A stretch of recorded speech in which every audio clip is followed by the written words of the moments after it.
ఉమ్మడి ఖమ్మం జిల్లాలో 10 లక్షల ఎకరాలకు సాగునీరు అందించాలనేటువంటి లక్ష్యంతో 8,000 కోట్ల రూపాయలు ఖర్చు పెట్టి పూర్తి చేసి ఒక 10% కూడా పనులు లేవు. 90% అబోవ్ 90% పనులు పూర్తయి ప్రారంభోత్సవానికి సిద్ధంగా ఉన్నది.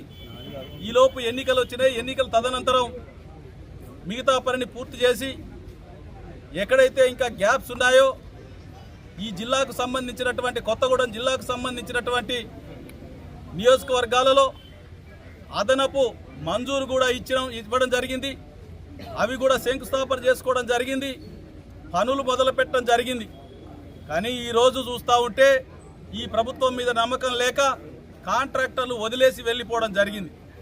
మరి ఇటువంటి తరుణంలో 8,000 కోట్ల రూపాయలు ఖర్చు పెట్టి సీతారామ ప్రాజెక్టు పూర్తి చేస్తే వీళ్ళు వచ్చేసి ఫోజులు కొట్టి మేమే సాధించడం, మేమేదో చేసినాం అని చెప్పేసి చెప్తా ఉంటే నిజంగా ఎంత హాస్యాస్పదంగా ఉందంటే ప్రజలు నవ్వుకుంటా ఉన్నారు, సిగ్గుపడతా ఉన్నారు.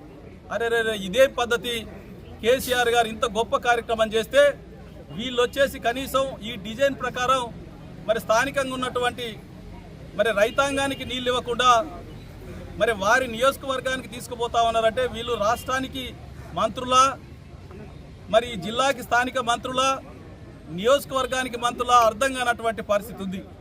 ఇటువంటి పరిస్థితిలో మేమందరం బీఆర్ఎస్ పార్టీ పక్షాన ఒకటే డిమాండ్ చేస్తూ ఉన్నాం.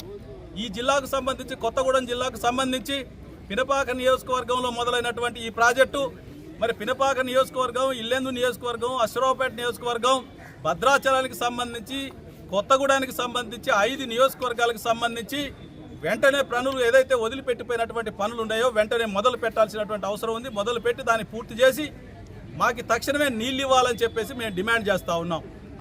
8,000 కోట్ల రూపాయలతోని పనులు ప్రారంభించి పూర్తి చేస్తే 70 కోట్ల రూపాయలు ఇచ్చి కృష్ణా నీళ్ళు వచ్చేటువంటి కాలువలకి లింకు కలుపుకొని మరి నీళ్ళని పట్టకపోయి వారి నియోజకవర్గాలకు ఇచ్చుకోవాలి అనేటువంటి ప్రయత్నం చేస్తూ ఉన్నారు తప్ప ఈ డిపిఆర్ ప్రకారం ఈ డిపిఆర్లో లేనటువంటి పనులకు మంజూరు ఎందుకు ఇచ్చిరు అని చెప్పేసి నేను అడుగుతా ఉన్నా. మరి డిపిఆర్లో ఉన్నటువంటి పనులకు, డిపిఆర్లో ఉన్నటువంటి ఖమ్మం జిల్లాలో ఉన్నటువంటి రిజర్వాయర్లకు మరి ఎందుకు నీళ్ళు ఇవ్వడం లేదు అని చెప్పేసి నేను అడుగుతా ఉన్నా.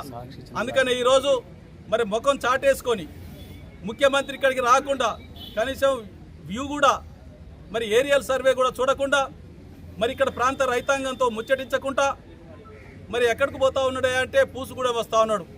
అక్కడికి పోయి అక్కడి నుండి ప్రారంభించి అక్కడ నుండి నేరుగా వైరా పోయి మీటింగ్ పెట్టేసి జబ్బలు జరుచుకొని ఆహా ఓహో మిమ్మల్ని మంచిగా మేము మోసం చేసి గద్దెనెక్కినాం, మళ్ళీ మోసం చేసేటువంటి కార్యక్రమాన్ని కొనసాగిస్తూ ఉన్నాం, మా సంకల్ నాకండి అని చెప్పి చూసేటువంటి ప్రయత్నం చేస్తూ ఉన్నారంటే ఒకసారి మీరందరూ ఆలోచించాలి. అందుకనే మేము నిరసిస్తూ స్వతంత్ర ఉత్సవ కార్యక్రమాలు అయిపోయిన తర్వాత రేపు 10 గంటల తర్వాత మరి 12 గంటలకు బీఆర్ఎస్ పార్టీ కార్యకర్తలు అందరూ సర్పంచుల దగ్గర నుండి మొదలు పెడితే, వార్డు మెంబర్ల దగ్గర నుండి మొదలు పెడితే, గ్రామాధ్యక్షుల దగ్గర నుండి మొదలు పెడితే, ఎమ్మెల్యేల వరకు అందరూ కూడా రేపు పెద్ద ఎత్తున బీఆర్ఎస్ పార్టీ జెండాలు పట్టుకొని మరి స్వతంత్ర ఉత్సవాలు అయిపోయిన తర్వాత రోడ్లెక్కి ఎక్కడికక్కడ రాస్తారోకో కార్యక్రమాలు నిర్వహించాలి. ఈ ప్రభుత్వానికి మరి కర్రు గాల్చి వాత పెట్టాల్సినటువంటి సమయం ఆసన్నమైంది. అయినా వీళ్ళకు బుద్ధి వచ్చేటువంటి పరిస్థితి లేదు. పూర్తిగా 3 మంత్రులు ఖమ్మం జిల్లాలో ఉండి మరి కొత్తగూడెం జిల్లాని పూర్తిగా విస్మరించడం జరిగింది. మరి ఎందుకు ఈ రైతాంగం పట్ల ఇంత వివక్ష చూపుతా ఉన్నారు, ఇంత మొండి వైఖరితో ఎందుకు ముందుకు పోతా ఉన్నారో మరి ప్రజలందరూ కూడా ఒక్కసారి ఆలోచించాలని చెప్పేసి ఈ సందర్భంగా నేను డిమాండ్ చేస్తూ ఉన్నా, కోరుతా ఉన్నా, ప్రజలందరినీ విజ్ఞప్తి చేస్తూ ఉన్నా. దాంతోపాటుగా రేపందరూ కూడా పెద్ద ఎత్తున మరి రైతాంగం కోసం చేసేటువంటి కొత్తగూడెం జిల్లా కోసం నిర్వహించేటువంటి కార్యక్రమంలో రైతు సోదరులు కూడా పెద్ద ఎత్తున పాల్గొనాలి. ఎందుకంటే రైతు సోదరులు కరెంటు చూస్తూ ఉన్నారు. మీరందరూ 24 గంటల కరెంటు ఉన్నటువంటి కరెంటు కాంగ్రెస్ ప్రభుత్వం రాగానే ఎందుకు పోయిందో ఒక్కసారి మీరందరూ ఆలోచించాలి. అట్లాగే రైతు బంధు ఇస్తానన్నాడు, రైతు బంధు ఎడిపోయిందో ఒక్కసారి మీరందరూ అడగాలి.